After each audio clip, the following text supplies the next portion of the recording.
You now have clients in Dubai, New York, now New Zealand. Yeah, that's halfway across the world. Yeah, literal other side of the world. How did you do that? Don't know. Again, just a network. I think the last 3.5 years, because I've just focused on one thing, I've created this network. So we've got a big WhatsApp group chat with all of the people that have been interested, that have inquired, but have never quite turned into clients for whatever reason. Different part of the world. This guy in particular was in Vietnam at the time. He inquired maybe like 4 months earlier, 5 months earlier. And I said to him, look, bro, like, we're not doing anything in Vietnam right now, but stay in the loop. I'll add you to the WhatsApp group. But there's like 55 people in that non-clients group, and I'll post in there, not all the time, but when I post, they'll talk in there, we'll ask questions, whatever. So I've developed that network. And I think that's really important. When I was younger, I used to hear this like quote so much, man, your net worth is your network, and your network is your net worth. And I used to think, what's that even mean? But as you get older, you realize, damn, like that is actually what it is. Like without that, there is no business. And the more successful you get and the longer you stay in this, you realize this is everything. And it only just compounds. The network just gets deeper. The connections that you have with people, you develop these actual relationships. But then you realize it is important. You need to create this big network. Anyway, long story short, this guy reaches out and books a call. And I thought, I recognize this name. He said, look, I'm in New Zealand now. Do you think you can build me a team? Of course, with what we do with the Masculine Essence, we do coaching on the ground as well. Now, he has coaching with me online, but there's coaching on the ground. Do you reckon you can build me a team, or just, find me some coaches, for lack of a better term, in New Zealand? I was like, give me 30 days and I'll do it. I accepted the money. I remember thinking, damn, if I don't do this, he's going to get his money back, and that's an opportunity missed. But I just accepted the money. And I think that's a trait of entrepreneurs, Accept the money, shut your mouth, and just get your head down. And that was it. That was my goal. Within 3 weeks, not even 3 weeks, 2 weeks, I had a team. That's crazy. And I was like, cool, got him. And he's on his second month now. He's going to be his third month next month. Let's see if he continues on, with me as well, with the coaching. It's minimum 3 months. That's another thing as well that I want to create. I don't want to operate like a freelancer. Yeah. Because freelancers operate as and when. I want to create this continuation, because I think that's important. But with him, it was mad, to be honest. And then you announce it, and people are like, that's mental. And I'm like, yeah, I know, trust me, that is a bit mental. And I've never been. So, it's interesting. It's crazy who you know. Trust. Like I said, your network is your net worth. Yeah. And then, so just touching on high ticket sales then, first thing is, don't you ever feel a bit of imposter syndrome asking for them high ticket sales for your services? Yeah, I think you got to remember, my first client was paying me 4 figures. Yeah, for a year. So that was my introduction. My introduction to this entrepreneurial world of leaving the music behind and being like, let's go. I was like, oh, I'm going to be a millionaire. I'm going to make this pop, because that was my first introduction. Yes, when I first said my number, I did feel a little bit of imposter. But the best thing, and I'll say this to any coaches watching this, they are paying you to change their life. So that's different. I'm not saying build, I'm going to build you a website and it's this much. Just like, bro, it's just a website. That's not me being rude. But there's building a website and it's changing someone's lives forever. And it's going to help them meet their partner, which, by the way, we've done, countless times. So if you can help, so what's the price on that? There's no price. That's an investment, isn't it? You're not going to, you know what I mean? There isn't a price on that. Yeah. So you like reframe it, because it's like the value that you're getting. Okay, money comes and goes, but like these memories and everything that I'm going to go through with you, like this is going to, like I said, change your life. Yeah. It's going to do a complete 360, and you're going to be a completely different person when you leave. Exactly that. This is going to change your life. And if it doesn't, then I'm not doing my job. I always say to the guys, look, this is going to go, I say to them, this is how I want it to go. You come to me, you don't need to stay forever. You stay for a minimum of 3 months. If I don't change your life in 3 months, that's okay. If you want to continue, you can continue. But this is aiming to change your life. My goal is to change your life. You come to me with a problem, and it's very logical. You come to me with a problem, and that's why I like coaching men as well. I provide the solution. A lot of the guys, I'd say the average, length that the guys stay with me, with the coaching is honestly average is around 10 months. No way. Yeah. That's good though. So it's good, yeah. Can we talk about retention for a little bit? Yeah, talk about it. So retention, I want to go back to the high ticket sales in a second, but just whilst we're on the topic of retention. Yeah. How do you maintain, so your minimum is 3 months. Yeah. How and what do you think makes them stay for longer? Good question. It's got to be the value. Yeah. Has to be. There's this famous business quote that says once the investment meets the value, it's at the same level, that's when they'll drop off. The value always has to be more than the investment. Right. If they feel even just 5% that the value is more than the investment, they're going to stay. They're going to continue. And ultimately what I do is I put myself in their shoes. I think if I was them, would I continue? Would I carry on? Majority of the time is yes. We've had one guy, I won't say his name, but he's been with me for about 11 months. And this guy's, he's an interesting character. He's got an interesting life, but he's got other stuff going on in his life. You can tell. And he told me about it. Mental health stuff, different stuff, family stuff, friend stuff. And I turned around to him not that long ago and I said, I don't know if this is the particular area of your life that you should be focusing on right now. I'll be honest. And I think that's what a good coach does. Yeah. The bad coaches and the bad therapists, they keep you in that loop. It's like, you got to come back. It's like, well, maybe not. Yeah. Because we don't enjoy it then either. People don't tell you the other side. How can the therapist enjoy it when they know that they're keeping you on a hook? Yeah. How can the coach enjoy it when he knows he's keeping you on a hook? He's just lying to you. That's not nice, man. Yeah. In an ideal world, I want them, they come, they pay, they give me a good review. Cool. That you're in the network now forever. Or you're my mate forever, whatever. Yeah, that's good. Do you know what I mean? Yeah, that's amazing. And I think it also ties back into the relationship that you build with these people. Okay, yeah. 'Cause it's not like, and I mentioned in my review that I did for you. Cheers, mate. Welcome. In a world full of coaches, Yeah. like it's rare to find the ones that actually like hold your hand through the process, that guide you through the process and open your perspective rather than just trying to tell them what they want to hear to get the paycheck at the end of it. Do you know what I mean? So I think that's one of the great things about you as a coach is you're proper intuitive and locked into each individual person. They've all got different stories, they've all got different walks of life, but you really adapt yourself to be able to accommodate where they're at. So I think that's really, really lovely. Thank you, Sam. I appreciate that. So going back to the high ticket sales. Yeah, go on. Because I ramble. I don't think I've answered your question all the time. Right. So a lot of people freeze when it's time to like say their price. Yeah. So how do you confidently communicate your high ticket investment? So you mentioned a bit about the value, but when it comes to the physical, like your physiology, like, okay, I'm about to say a really high figure to you now and back in. Yeah. So look, got to really fucking believe in this stuff. Like you've actually got to believe that the price that you're saying is actually going to change their life. Yeah. Don't just say like, oh, it's 10K. Why? Well, just is, mate. It's just 10K. I've seen some like some coaching calls with coaches that they're like that, quite arrogant. Yeah, it's 10K. And it's like, okay, but I don't know if you actually believe that you're worth 10K, bro. Like, you know what I mean? Like, so that was another thing that for me, I'm embodying this. This is me. This is my, the masculine essence is Dennis's work from 16 to 30 on his own self-enlightenment journey. That's what it is. This isn't something that I've just, right, we'll sit at a kitchen table, right, I've got an idea, I'm going to create this business that's going to help people. It wasn't that. It's this whole journey of Dennis going through therapy, Dennis having a bad upbringing, Dennis having unsuccessful relationships, Dennis having a music career that wasn't paying him. It doesn't make sense. How does that work? So that's a big part of it, is that I've integrated all of this.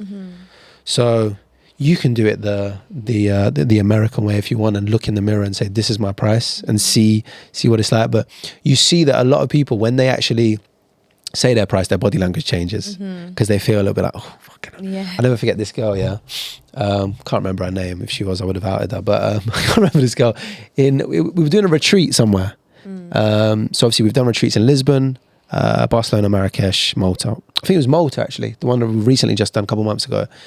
And I wanted to bring a local social media girl from there to basically just film content of us while we were there Fortunately, I figured out we had one of the members that was there, one of the clients was there. He's a filmmaker anyway. I thought may as well just document it and we can just create some content that way. Anyway, she we did a call with her and she's saying what, all of the things that she was doing, all the deliverables, what she should do like these, interviews with us and whatever, and it'd be content or whatever. And I had a first call, didn't mention her price. I'm thinking, okay, interesting. Maybe she's doing it for free or I don't know. Cool.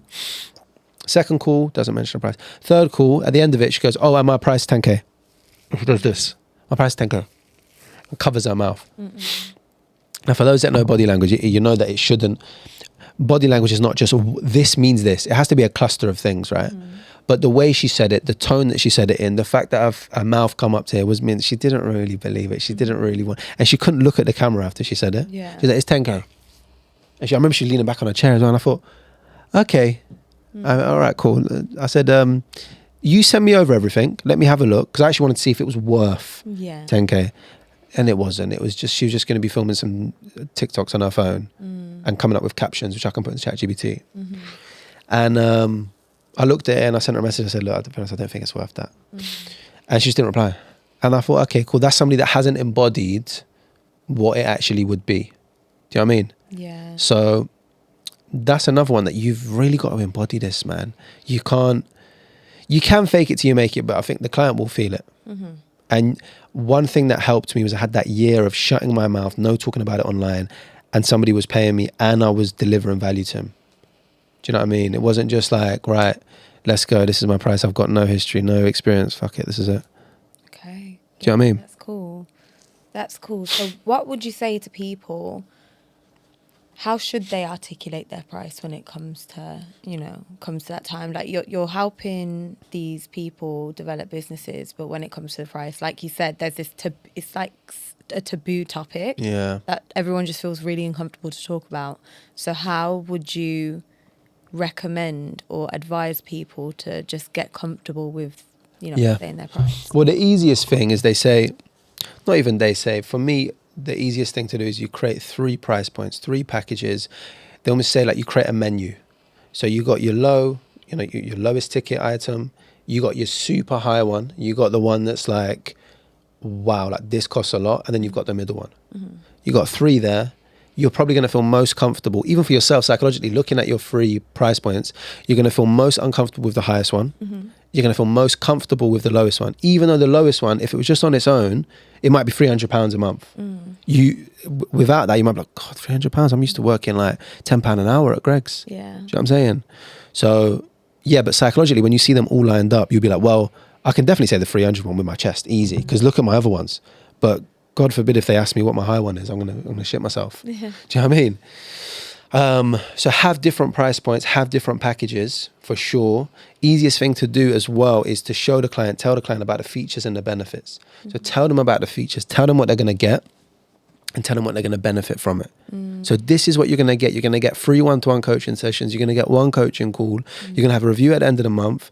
You're then going to have access to my community. You're then going to have, going to be in a WhatsApp group.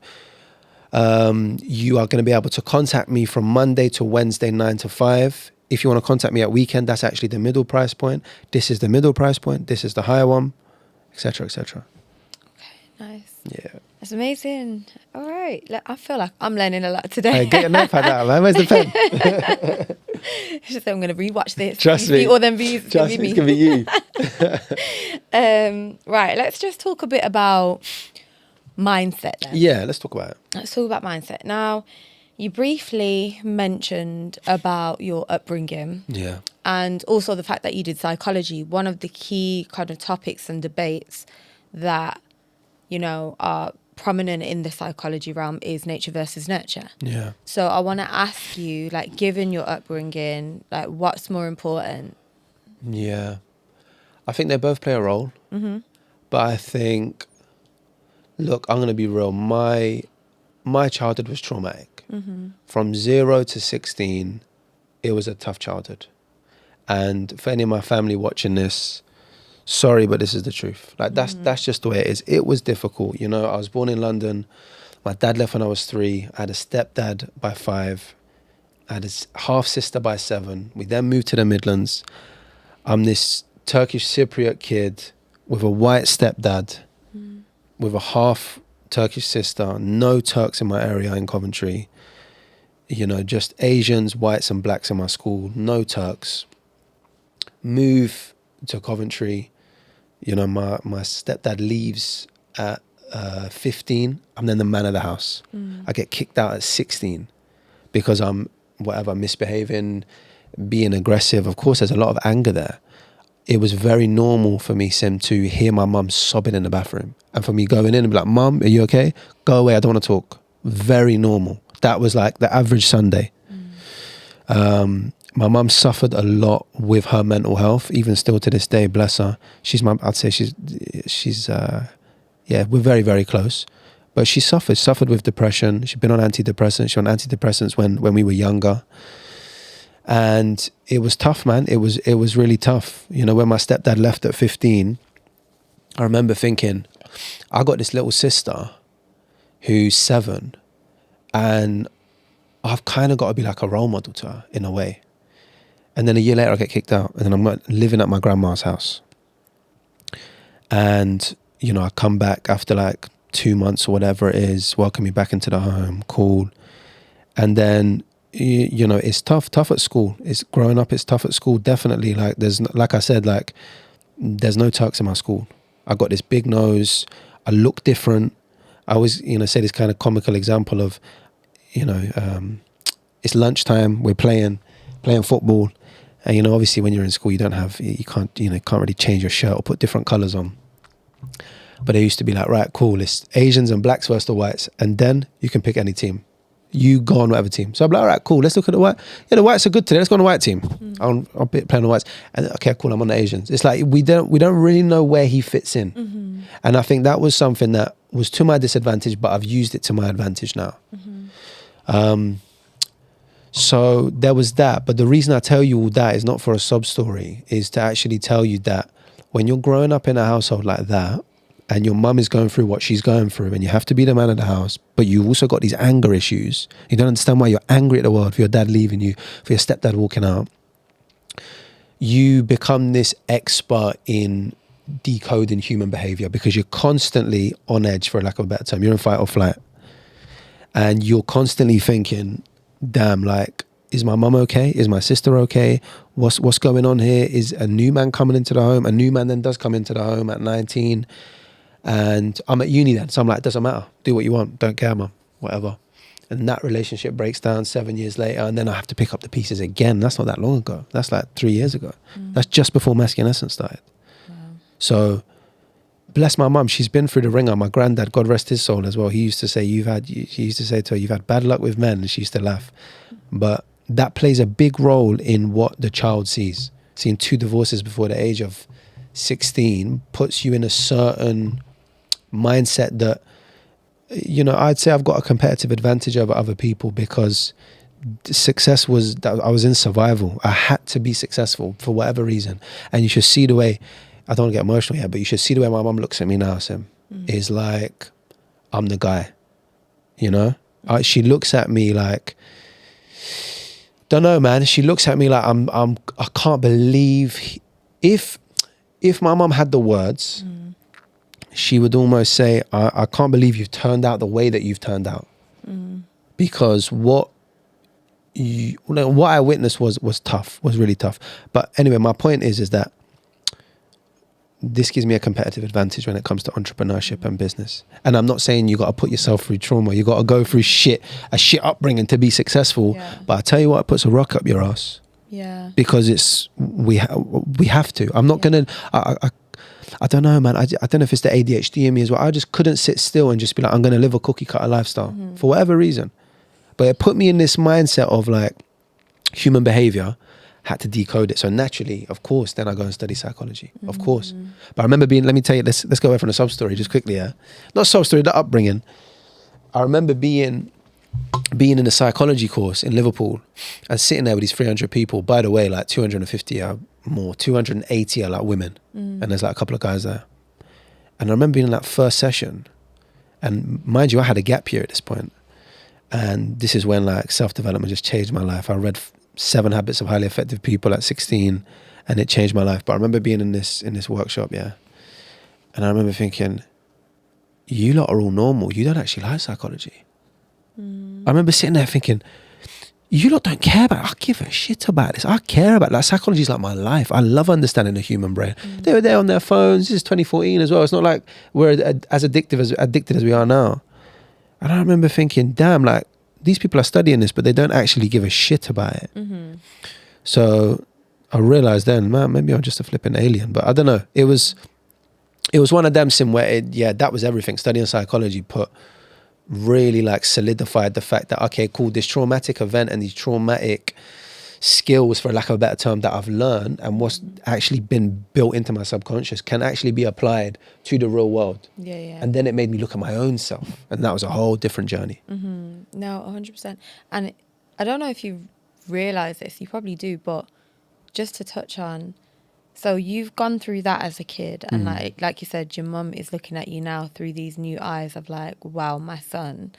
And it's crazy because I think from her perspective as well, like, given the upbringing that you had with the men that were in your life, and, you know, they're coming, they're going, whatever, you never really had that substantial, like, father figure, that you kind of brought that into the masculine essence. And it's like, let me teach these men how to be men and to stay, not just to like find women, approach women, like in their relationships and stuff, but how to actually take care of them. Like, and I think that's such a beautiful thing, because your mum's probably looking at that like, now my son is like changing the world right now. She's proud. No, she is proud. I appreciate that. Should be. Maybe that's. I've never thought about it like that, to be honest. But yeah, maybe that is that. I had to father myself for sure. Like, I had to be my own dad. What really helped was honestly going to therapy. When I first went to therapy, like, God knows when it was, 2022 or something. I remember thinking, damn, this is just a safe space. I can just say whatever I want. Like, I can talk about these things, and she's not going to hold it against me. And I don't need to ask her how her day is. You know, that bullshit small talk that we all do. How's your day? You're right. Yeah, yeah. Weather's a bit on and off. Fucking heat, eh? What's it like? You know, but I could just go in there and just speak my mind, and she'd hold this space for me. And I did that for about 6, 7, 8 months. You talk about different things. You go in there talking about your upbringing, childhood. Then you realising, I'm actually repeating the same patterns in my relationships, and that's a whole different other story. But yeah, that really helped. But maybe I am being an older male figure to these guys potentially. But I think it's important, man. We all got to help each other, you know? So I don't know, maybe that's a good way of looking at it. Yeah, that's definitely. I was literally just thinking about it as you were talking, and I was like, I don't know if he realised. No, I didn't. That's crazy. So what do you say, like, obviously you went to therapy and stuff. What was the key belief that changed your mind about, you know, the direction that you were going in? That is like a pivotal core piece of your coaching at the moment. It's a good point. Tell you what, having that first client pay me 4 figures showed me that money's just made up. Because I just said a figure and he said, yeah. And I thought, damn, like that. I used to work at Greg's. Yeah. How many hours would I have to work at Greg's to make this a month? Damn, I'd have to be working full time. Like, however many hours a month, mental. So that showed me that money's made up. It's just made up construct, and we can actually just dictate how much we make. Obviously, a lot of people say, well, you know, I'm not making what I want to. Well, maybe that's because you haven't integrated your whole, like, look at how much detail I've just gone into about my upbringing. And I can tell you, I could probably tell you year by year what was happening from 2012 to 2014 and whatever. I could tell you, but I've integrated that shit upbringing that I had. You know, I integrated all that into my personality. And I think that's why I am where I am today, Sim, to be honest with you, because, I haven't, I'll be honest, you bring a lot of people in here, you bring founders in here, you bring coaches in here, they're going to give you some bullshit story of, this is my origin story. Okay, cool. What actually happened though? Because I don't think you can be a lot of people can't be as open and honest as this. I can be open and honest about it, get emotional, and then we can crack a joke about how Arsenal are the best team in the world. Like, you know what I mean? Like, I can have that balance of, we talk about this for 1 second and talk about that because I've integrated it. I'm not trying to hide any parts of it. So I think that's a big part of it, that I've integrated all those parts of my personality, my childhood and my upbringing. But yeah, I've gone up on a tangent, but money's made up. Yeah. For lack of a better term, money, it's just made up, Sim. It's just numbers on a screen. It doesn't mean anything. So what other entrepreneurial, like, what's the word? The word Go on. where everyone, you believe in the same thing, like myths. What other entrepreneurial myths do you feel like need debugging? There's quite a few. You don't need to wake up at 5 a.m. You don't need to meditate. Mm-hmm. You don't need to have cold showers. You don't need to join a run club. You don't need to dress a certain way. You don't need to watch Diary of a CEO. You don't need to like coffee. I love coffee, but you don't need to like that. Stop thinking that you're normal, because you're not. You're not normal. You can't be normal. If you're an entrepreneur, look at the world. Majority of people are not entrepreneurs. Successful entrepreneurs. Most businesses don't last beyond a year. So if you've gone beyond a year, I remember thinking that as well after the first year.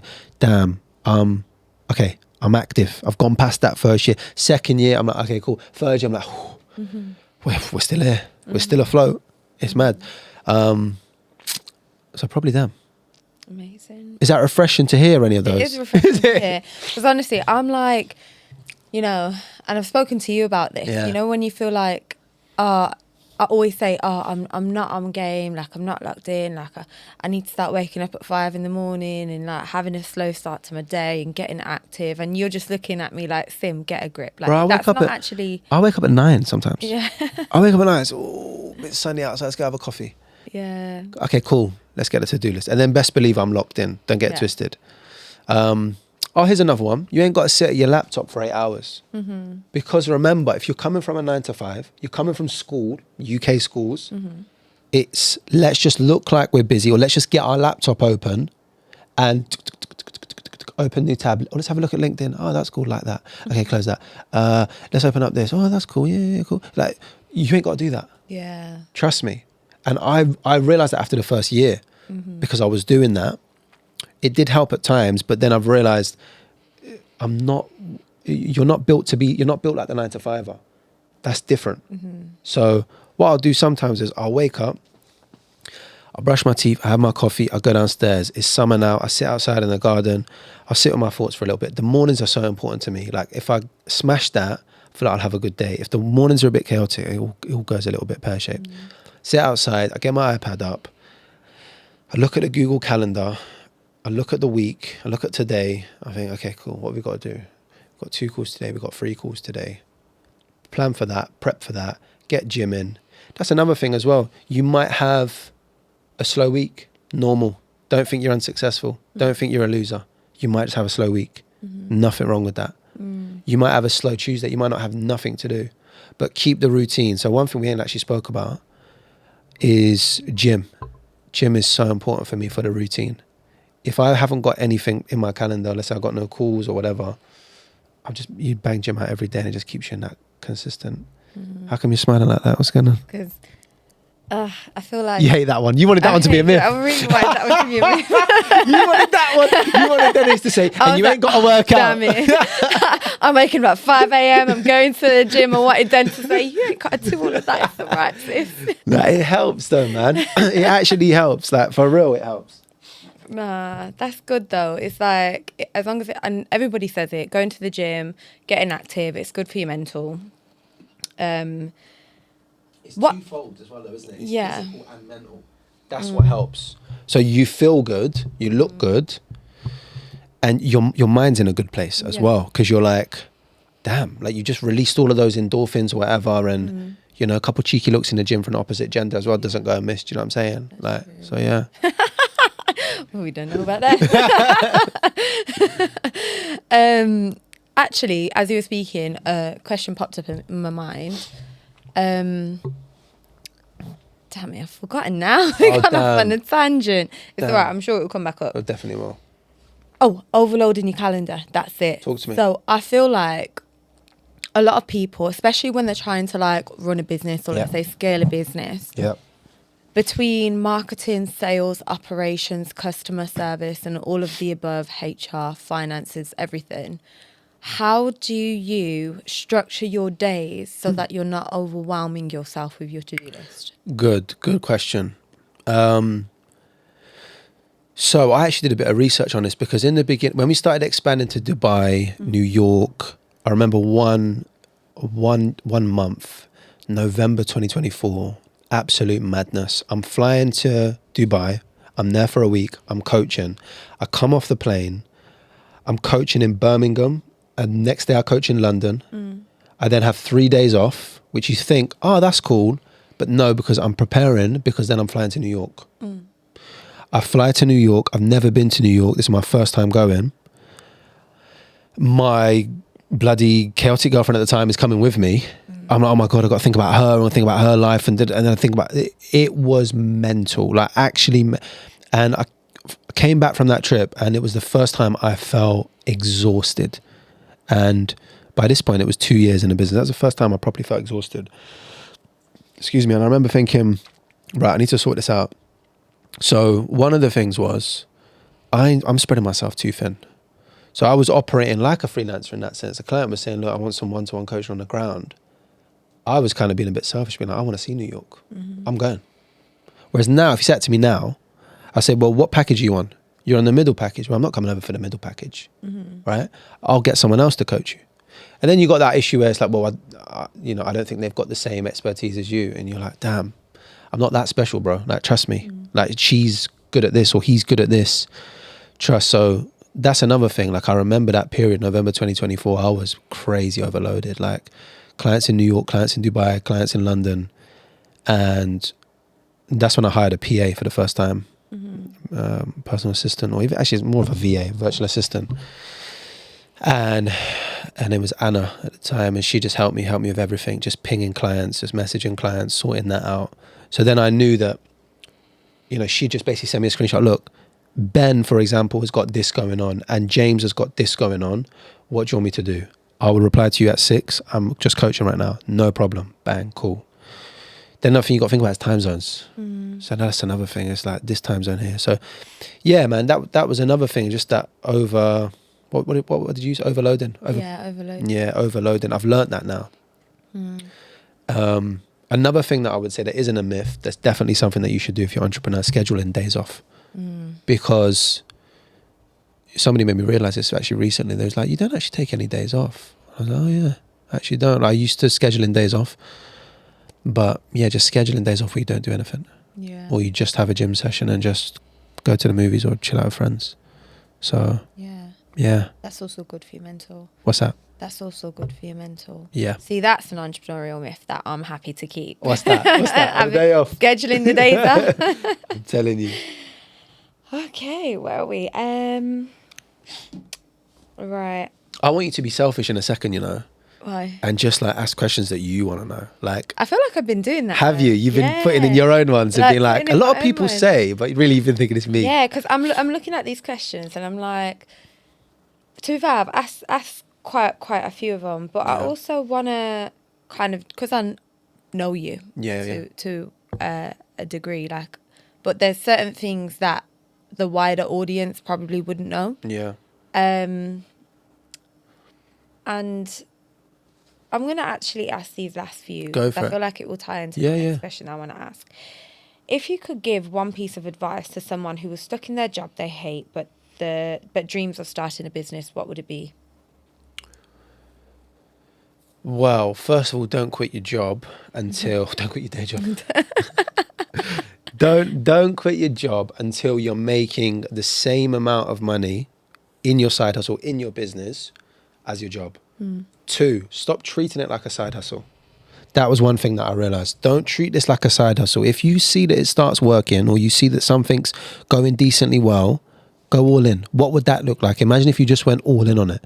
You stopped going on holidays, you stopped hanging out with friends that much, you just locked in for 6 months. What would that look like? 3rd, see if there's a demand for it. A lot of people, they're not thinking about the demand. I had a conversation with a client not that long ago, literally about 2 weeks ago. He's come up with a product. I'm like, great. Done any market research? No. Okay, cool. First red flag. 2, have you seen if there's demand for it? No, not really. I'm just looking at a product. Okay, cool. Let's just stop this right here. I said to him, let's just stop this right here.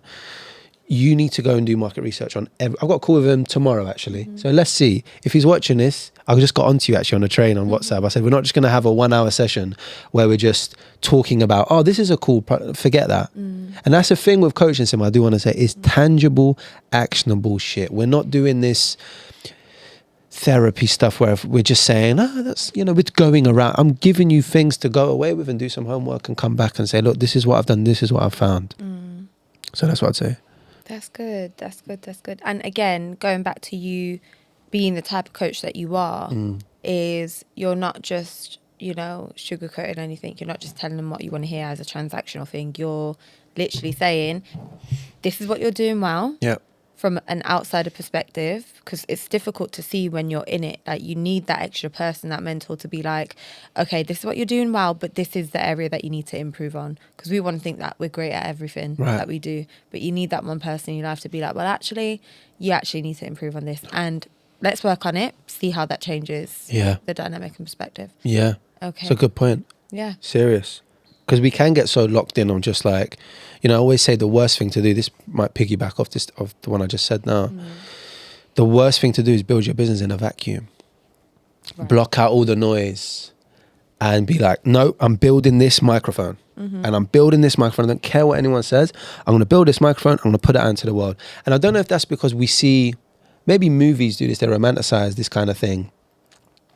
But I feel that the opposite is better. Remove the vacuum. Go out and speak to people. And that's why your network's so important. Say to people, look, I see you're a musician. I see you run a podcast. I see you've got, you're a poet or whatever. How do you feel if, what would it be like if I created a microphone that did X, or that was like Y, or that was like this, and it would remove all of this thing, and it would, and see what they say. Nah, bro, I don't think that's a good idea. And you start, and that's the thing, people don't want to hear the feedback as well. Yeah. So actually, don't build like this. And I gave a shit example of a microphone, right? But it could be anything. It could be, I don't know. I'm thinking of coming up with a massage roller as a product. Okay, cool. Don't build like this. Don't just say, I'm going to build this, brand in this. Dude, go out and talk to the wider audience. See what people have got to say. Yeah. Even go and just go do some research and go and look at TikTok comments, what people are saying about certain massage rollers, or go into Reddit forums and have a look what people are saying. Like, this is what I'm saying. People will listen to this and think, flipping, oh, that's a lot of effort. Yeah, it is if you want your dream life, bro. Yeah, it is if you want your ideal life. Like, this is not for the faint-hearted. Like, I said this a second ago, once you cross over that white line of entrepreneurship, you better be ready. This is a dog-eat-dog world. And you better want it. Yeah. Because if you don't want it, there's going to be a 16-year-old with so much free time that's just like happy to just trial and error and be like, oh, I'm going to try this new thing where I create this massage roller. And let's see if it don't work. Next. He's got this open mind and he's just come out of school and he's ready. Best believe there's kids doing that. Yeah. And you're a mid-30s guy and you're like, I need this to pop off because I hate my job. Yeah. Do you know what I mean? Okay. So what was the driving point for you? Why are you doing it? Why am I doing this? Yeah. This fell on my lap, I'll be honest with you. Like, it did fall on my lap, but what I did once it fell on my lap was a different story. Remember, I got a business coach within 1 month of this client hiring me. My first client, I got a business coach because I said, oh my God, I wanted to be successful for the last 15 years. It's finally happened. He just paid me 4 figures. I don't want this to be a fluke. Hire a business coach. Cool. Take that money. Okay, we jump on a call once a week. I tell her my business. She's like, okay, cool. You need to do this. You need to do market research. I'm like, okay. I remember the first call. I remember saying to her, but I'm a musician. She goes, but I've never heard you. I said, damn. She's like, so forget that. Yeah. You've got a fantastic thing here. How much is he paying you again? This much. Crazy. She said, it's like this lady, this woman could see into the future. She said, Dennis, this could be a global business that's around the world and you're doing regular retreats and this could be your life and you're making a full-time income off this. And I sit up in my seat as I say that because it's almost like she had this premonition. She could see it. And that's what's happened. That's crazy. It's weird though, because like usually people say, trust your gut. But someone had to actually intervene and be like, well, actually, and that's where you come in as a business coach. Right. Yeah. Well, do you know what? That might be part of it as well, the fact that I got a business coach very early on that made me understand the power of coaching as well. Yeah. Even like, hiring all types of coaches. You can hire coaches for lots of different things, right? But yeah, that probably made me realize, it planted a seed in my head. Damn, if she could do that. And I feel like, I'll be honest with you, she didn't personalize a lot of what she said. It was very like, she just read it from a business book. But because I didn't have a Scooby-Doo, I didn't have a clue what I was talking about or doing with the business side. I knew about coaching because I had the 5 years experience in a company.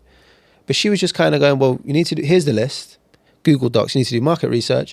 You need to show me all of the lists of the web. It was like school. And that was another thing, Sim. I love learning. You got to love learning. You got to love this. You got to be a crazy scientist. You got to enjoy this whole process. It's not going to happen like that. So, yeah, man. It's amazing. Would you ever go back to the music? Oh, good question. Let's take a sip of water after that. I might just have to have myself. Would I ever go back? I love music, man. Don't get twisted. Of course I do. But I'm very one-track minded right now. Like, I wouldn't even entertain that until I've achieved what I want to achieve. I'm not there yet to even, this is still early. This is only, in January, it'll be 4 years of having this coaching business, which is a baby. Imagine a 4-year-old. Yeah. Imagine a 4-year-old walks in here. You're like, that is a little baby. Same thing. It's different. Do you know what I'm saying? So I'm not even, and that's another thing that I was like those people that are scatty, for lack of a better term. They had a million and one things that they're doing. I'm doing a little bit. Those kind of people, I'm going to be honest with you. You piss me off, you people. I'm doing a little bit. I know you love it. You piss me off. I'm doing a little bit of this and I'm doing a little bit of that. Oh, and I'm doing a little bit of this. Like, do you not know how the human brain works? Yeah. When you tell other people that, when they go and tell their friends about that, they can't put it into words because then you're going to sound like a jack of all trades. Yeah. We're very one-track minded. Hence why I was never the musician who was coaching, who was playing football, who was doing, because our brains don't work like that. Humans love to put each other in boxes, right? So, yeah, you guys piss me off, man. Don't do that. Just say like, I am this or I am this. He's actually speaking to me. No, I'm not. That's funny. No, but it's good because, like, again, like I said, I feel like I'm learning a lot myself just sitting having this conversation with you. So it'll be interesting to see like what your clients are able to achieve with you kind of guiding them through this process. Like let me tell you about Jake. Jake's gonna pop off, bro. Yeah. Bro, you know. Jake's gonna do a madness. To work with Messi and not even talk about it. You know what I mean? Yeah. No words. Do you think you probably felt the imposter syndrome? But he'd been doing it for 10 years. No. Think about that. How can you feel imposter after 10 years? I know Jake's going to watch this. Don't worry. It's all good. I'm talking good stuff, bro. But like, he's a credible artist, motion artist, but just wasn't telling his story. Yeah. Hence why I'm even here right now and we're doing this. I need to tell my story as well. Yeah. Jake's got to tell his story. We've all got to tell our stories, especially when you get into a level of success. Yeah. It's like, there's people that aren't even a quarter of as successful as Jake and they're telling their story. So why are you not telling yours? But I'm putting it in chronological order for him as well. And that's what I try to do with that pod. You know, talking about, he just designed stadium visuals for Anderlecht. The artist that he's just worked with, flipping unreal, like mega star. If I say his name, you're gonna be like, what? But we just need clearance so we can actually talk about it. And then he's going to be in this pod studio and we're gonna rinse them clips, boy. Stay tuned, guys. Do you know what I mean? Nah. Okay, so speaking of obviously the business coaching that you're putting together. So your name is Dennis Zia. Yes. But your business coach brand is Dennis Essenzia. Dennis Essenzia, yes. Cool name. Like, Thank why you. did you change it? The masculine essence changed my life.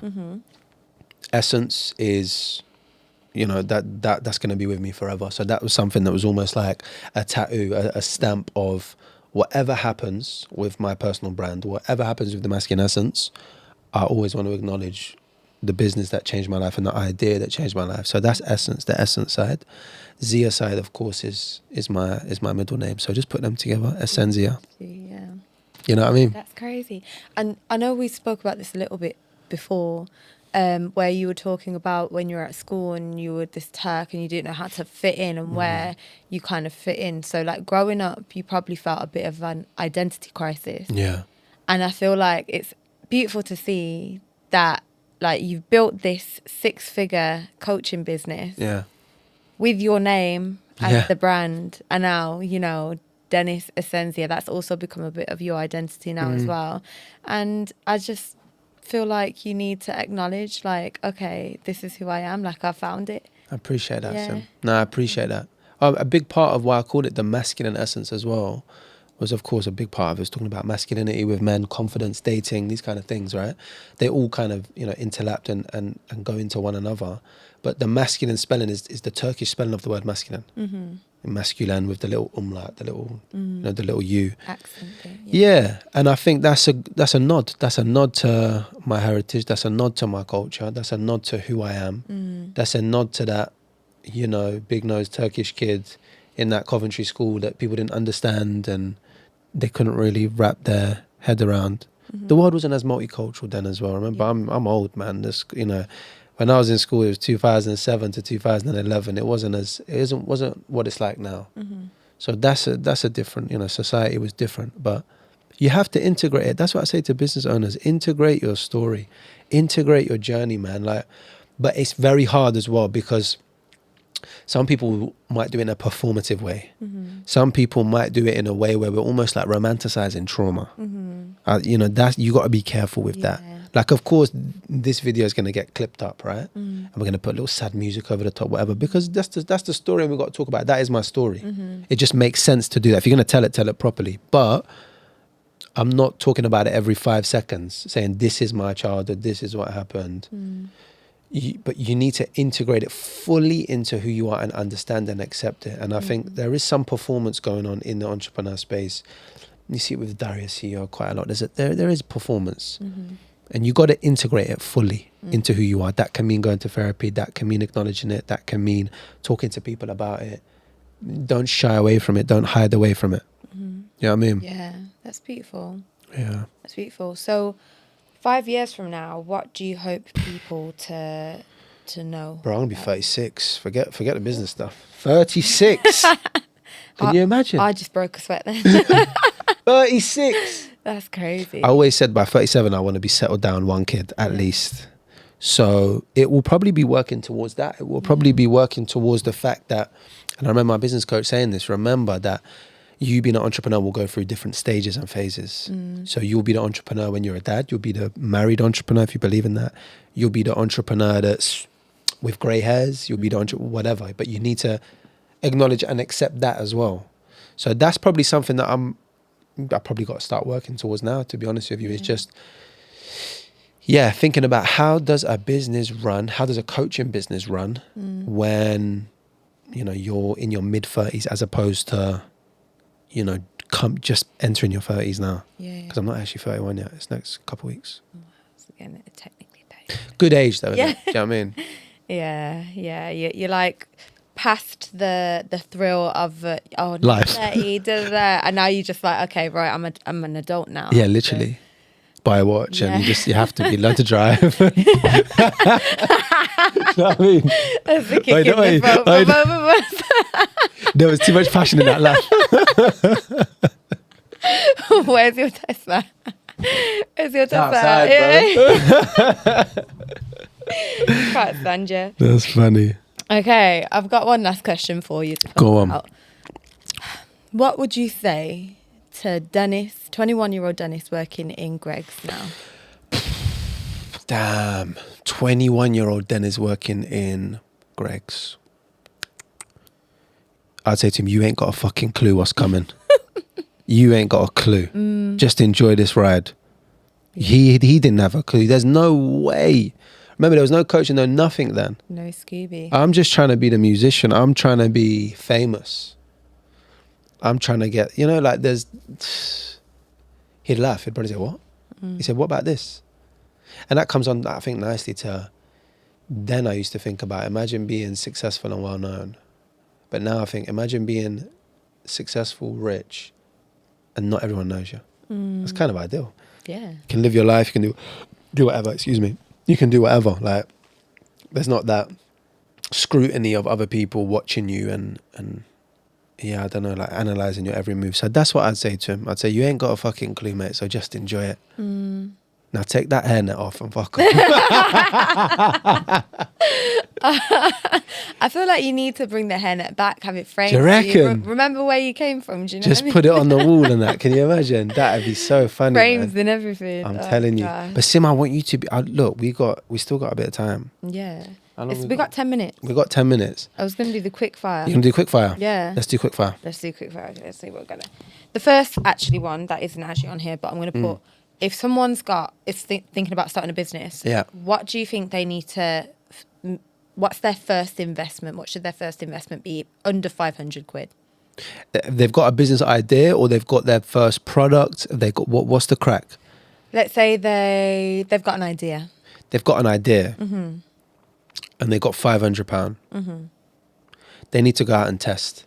They have to go and test. They have to go and gain a bit of interest. They have to. First of all, don't worry about the money. Go and do market research. Seriously, I think this is like underrated. Go and just do that boring stuff. Have a look at the industry that you want to go into, the product you want to sell. Have a look at all your competitors. So what I did when I first started Masculine Essence, I know it's supposed to be quickfire, but you can't get quickfire out of me. When I first started Masculine Essence, I went to all of the dating coaches that were at the top of the field in London. And I had to look at all their websites, and they were all dog shit. They all had stock photos on there from 2003. They all looked like scam. They had no Instagrams. They're going to know what to do now, so you're welcome. No Instagrams. They were all like these reformed nerds that had like got good at like doing pickup art. It just felt so cringe. Like I threw up in my mouth every time I went on one of their websites. Like, yeah, horrid. So I just made sure I did the opposite. So I made sure, okay, cool. Have a good website. So I had a guy from Pakistan, £250. I said, do my website, bro. Make it amazing. This is what I want it to look like. He did it fantastic. It works and everything. Cool. Still to this day, that's there. Not that I use it all the time. The Instagram is the main hub, right? But it's just that you professionalize your business when you've got that website sorted. Cool. So that was the first thing. But remember, by this point, I'd had my first 5 clients. So then I was like, cool, I'll have a website now. I'm going to run with this. So yeah, lost my train of thought, but yeah. Okay, so don't think about the money. Do the research. Do the research. Yeah. Yeah, do the research. Okay. Next one, build an audience first or build an offer first? That's a sticky one. Build an offer or build an audience? Oh, build an offer. Okay. Build an offer and just go and see if there's demand for it. Because I think the problem is, how many influencers have audiences? A lot. A lot of them got big audiences, pay for their followers, 1 million followers, 100K. But if they wanted to come out of a product tomorrow, would everybody buy it? Maybe not, because it's not the right demographic. Do you know what I mean? So building the right audience and getting the right offer is ideal. Yeah. I've remixed it. Okay, nice. It's just incorporation. Yeah. Right. Organic content or paid ads? Organic. Oh, really? Yeah, organic. Okay. Do organic first, definitely. All right. That one shocked me. Perfection or speed? Speed. Okay. Right. We're getting quicker. Yeah, That's yeah. good. Business partner or solo entrepreneur? Solo entrepreneur for me. Okay, fairs. Work-life balance or obsession for a season? Obsession for a season, definitely. I could go into that a little bit more, yeah. Obsession for a season. When you're in the beginning, you got to obsess. You have different seasons where you got to obsess. When we started expanding to Dubai and New York, obsession. Obsession locked in. I kind of wish I was single at the time, because it would just free up my time a lot more. And I could have just been like, right.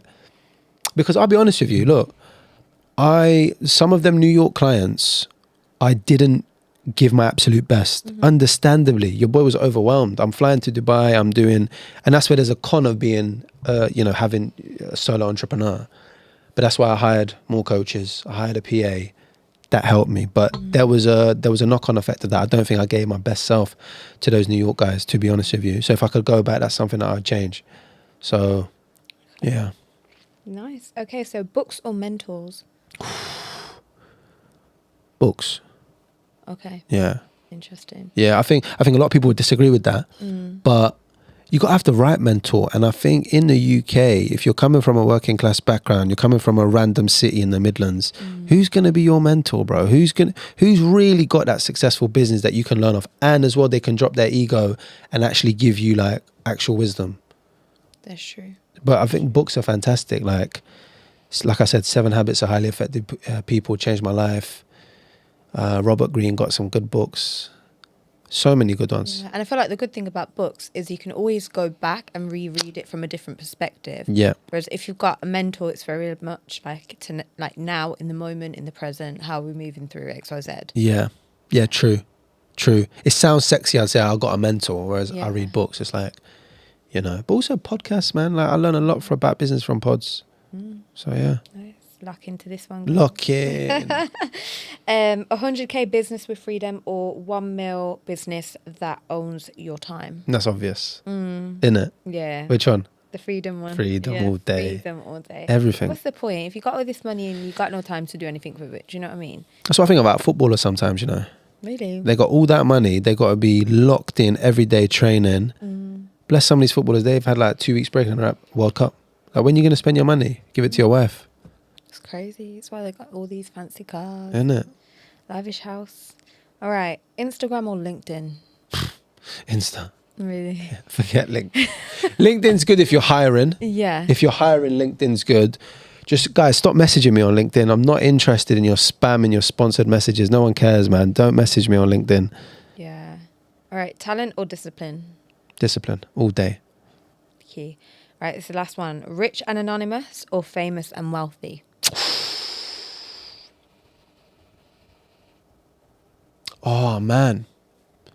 Do you know what? Rich and anonymous, because if you want to become famous, then you can. Or if you want to build a brand around that, you can. I always like when you see them successful business owners that they start a personal brand when they're like 50.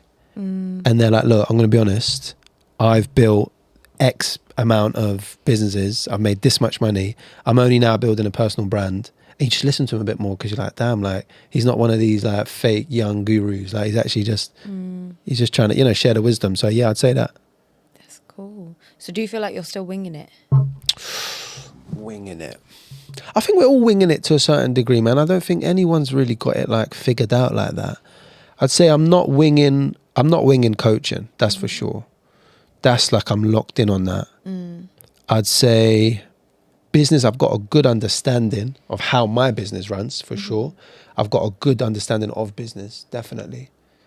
But no, I wouldn't say I'm winging it, you know. I wouldn't say so. I'd say the only thing that I winged was balancing the travel and the coaching and the online clients, and then Dubai and New York. It's a lot, man. The time zones, I was winging that. I've mentioned this like 4 times on this pod, but your boy was exhausted, bro. Like, and you notice it in your sleep. Like, you can't sleep well. You got anxiety. You wake up and you got anxiety. I used to wake up, look at my phone and be like, oh my God. I remember I used to say out, I need a work phone. Because it was just like, and imagine your friends messaging you saying, you're Distraction. playing football this week. You're like, fuck off, man. Yeah, distraction. It's amazing. Okay, so we've got 2 minutes left. Have we? Oh my God. That went fast, didn't it? That went quite quick, didn't it? Quick. Last question. Right. What's one question you would ask me if you was like being so selfish right now about one question that could undo and unpick every problem that you have right now in Aqua Creative? One thing that you think would just change it and let this be like your full-time income that would change your life, give you freedom, give you everything. What do you think? What's that the question that you need to ask? Okay, you really put me on the spot now. I know. And I want to be conscious that it's not too much of a closed question either. I want it to be open. It can be closed. Is working with creatives the right route? Is that a question you're thinking about? Like, Yeah. The thing with creatives is they ain't got money a lot of the time. Do you know what I mean? Yeah. Like, so unless they're paying you directly, which I don't think they are, I think others are paying you for them. But